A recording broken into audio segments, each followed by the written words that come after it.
Hey guys, today is something special. You've seen me pour a latte up. You watched all my videos, rosettas, tulips. Today I'm bringing in the big guns. This is Jim. He works with me here at Artisti Coffee Roasters. And Jim has a whole another level of latte art skill that I don't have. How long have you been pouring latte art for, Jim? Well, since I was a barista, 8 years now. Yeah.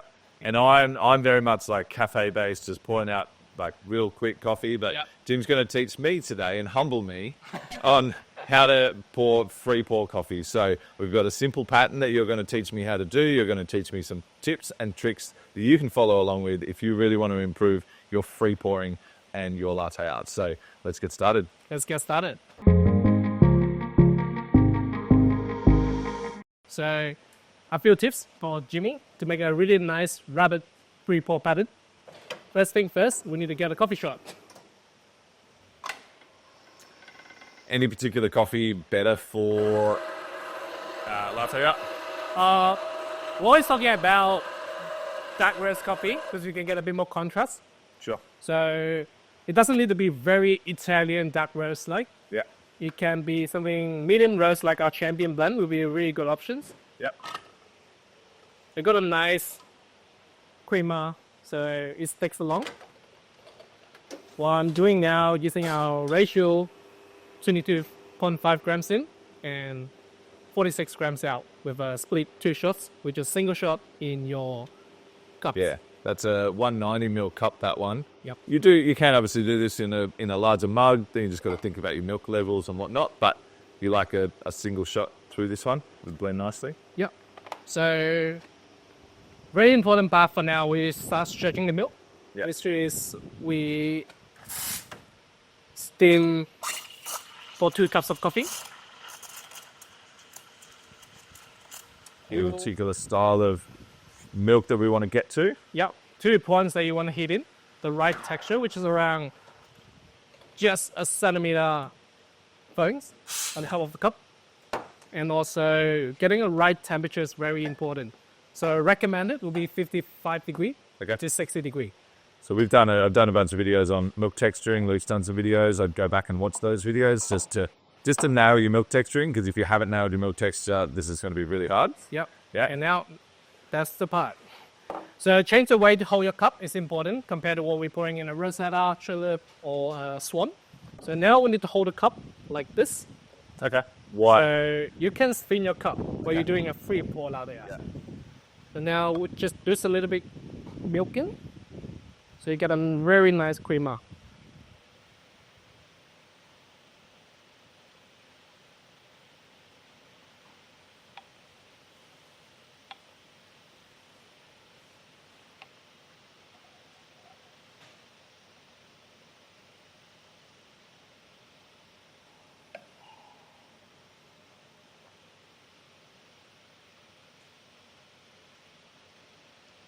So you will see me tip a little bit milk out. Because in a free pour latte art, it's important to get the right amount of milk so you can finish the last drinking part. Okay. So in this cup, we're doing a rabbit. Yep. So you can see you have a stacked tulip in the middle. Yeah. You need to turn around the cup like 180 degree to finish the rosetta. Yeah. And then last part with a little tracking to finish the head of the rabbit. Cool. Rosetta was a little bit different, a little bit of a slower A little bit movement. of slow rosetta. I think that's one thing that's I guess new to me on this. I'm very reliant on flow and milk flow. Like your tulip, you do fast because you can obviously use the momentum, but moving to a more stagnant milk is really different for me because I'm always relying on flow. Yeah. So that's probably the nuance of this. Hardest part. But it's hardest part for me. Yeah. All right. So let's go. We're going to spin that shot, break that up. I'll turn this around so that I'm holding it this way. All right. So it's important while we're doing a free pour latte art is to control the flow. You don't want it to flowing too fast, so everyone just start washing out. You want the pattern stays in the middle. Yeah. So while you're mixing it, while you're pouring it, just try to keep your flow All right. gentle and consistent. I've done a little drop. Now I'll just get this mix.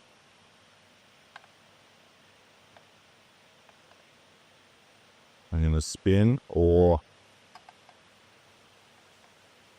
Beautiful. What am I doing here? Oh, yeah. Oh, I'm going to go take some of that and just get that froth. Oh, I'm shaking. Look at me shake. Oh, Oh, there's some ears. that's Not. Well, look at me shaking. I haven't shaken for Oh, guys. a while. You can Look, I know it's actually a first try of what That was the Jimmy. first one. This is the first try. It's It's a little bit choppy rabbit. it's a dodgy rabbit. I got to do another one for sure. Is there anything that you can see that I did there that you would suggest to do better on the next one? Yeah, for sure. Like, what most common problem of barista we're facing when they first start as free pour latte art is they doing a very big flow when they start doing a pattern. Yeah. So like we're having a bigger body in here, Yeah. we're having a bigger hat, also a bit more burry, but like everything stays in their position. You just Yeah. get a bit choppier. Yeah. And I guess we're always saying to people that even when they're trying to pour like Rosettas, Yeah. it's a practice thing. It's getting that understanding where that flow and the timing of it all, which is like taking me back to back to basics, but The basic. it's good for me. So it's good, like while you're doing your flow control, next cup probably will just control the flow a little Yeah. bit. It's like don't flow it too fast, a bit more gentle. When you see the white comes out, starts. Yeah, sure. Rather than once it's fully floating away. You're cutting yourself off once that white Once the white comes out. So I got to do it. I got to do another one. So,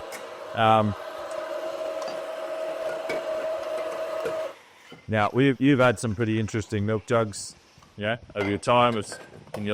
There's a really good video. Jim does a much more detailed pattern that you should go back and watch. What was that one of, Jim? That was your the seed turtle.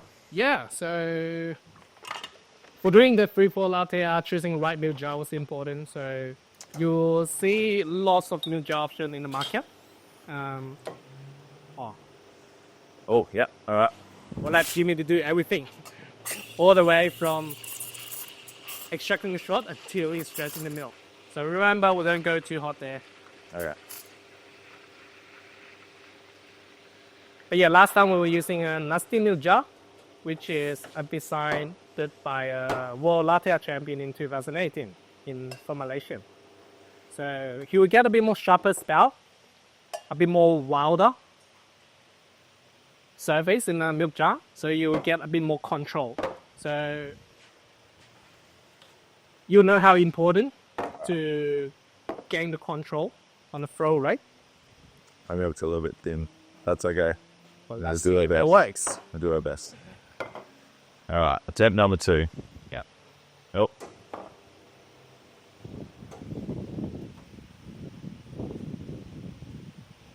I'm going to blame the wind if I don't get it.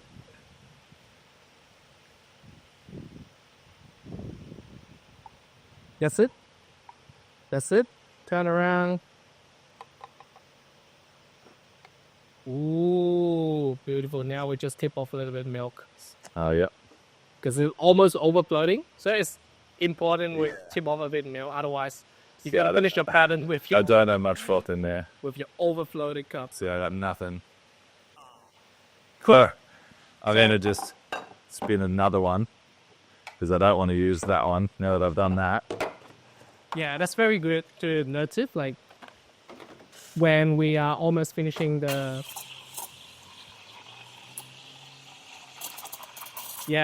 second cup, we see we're running out of the texture. We're running out of the milk foam. Yeah. It's because we're tipping off too much milk. What's she hate? So it's important to get exactly the right amount of milk before you start pouring your latte out.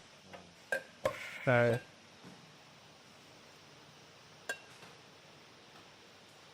if you get too much, then you have to tip it off by the time you tip off the texture as well, so you don't have enough dry foam to finish off the hot Yeah. patterns. Yeah, I think I got a little bit more on this one. Yep. All right. Let's see how I go with Jimmy's third try.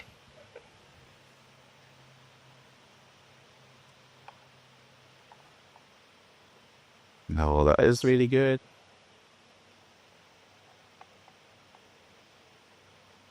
Yes.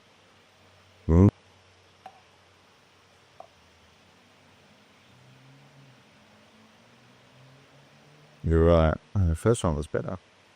Yeah. Oh, we're getting uglier. We're getting there. All right. Yeah. All right. It's definitely a practice thing, but I'm going to put one more shot on Jim. Is there? Yeah. So, full cream milk. Yeah. And can I do this with any milk?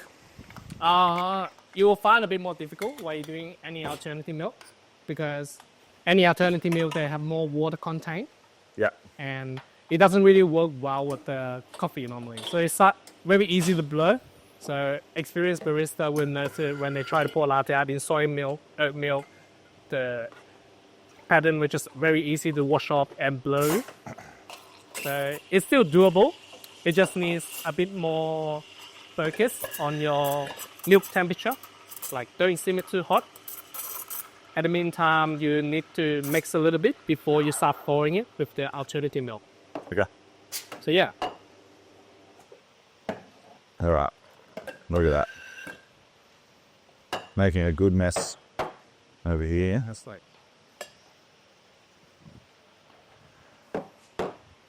All right. Shake it out. You ready?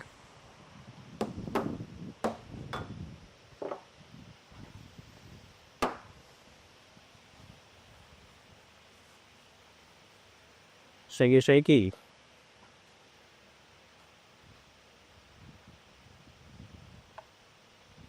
Jimmy can't turn his cup around. Oh. He's still able to do it.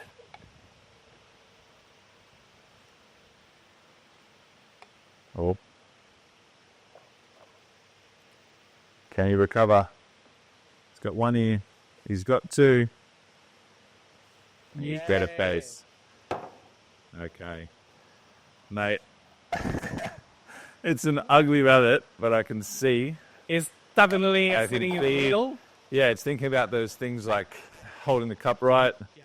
It's all these things that, like, I guess while we're learning latte art that we get really used to.